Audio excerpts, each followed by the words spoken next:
ঘরে থাকা কিছু উপকরণ দিয়ে কিভাবে দোকানের মতো পারফেক্ট মেয়োনিজ তৈরি করা যায় সেই ভিডিওটি শেয়ার করব আজকে আপনাদের সাথে। আসসালামু আলাইকুম, কেমন আছেন সবাই? আশা করি সবাই ভালো আছেন। আলহামদুলিল্লাহ, আমিও ভালো আছি। মেয়োনিজ তৈরি করার জন্য এখানে আমি ব্লেন্ডারের জারের মধ্যে একটি ডিম নিয়েছি, স্বাদমতো কিছুটা লবণ দিয়ে দিলাম। তারপরে এখানে আমি হাফ চা চামচ সরিষার গুঁড়া নিয়েছি, সরিষাটা পানি ছাড়া আমি বেটে নিয়েছি। তারপরে এখানে আরও অ্যাড করলাম 1 টেবিল চামচ গুঁড়া দুধ, 1 টেবিল চামচ চিনি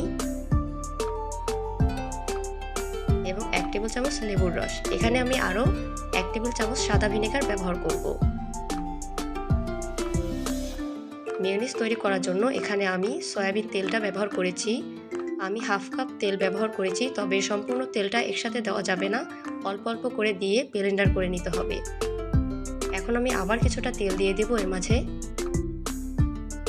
তারপর আবার ব্লেন্ডার করে নেব। একসাথে সম্পূর্ণ তেলটা ব্যবহার করলে আমরা পারফেক্ট মেয়োনিজ তৈরি করতে পারবো না।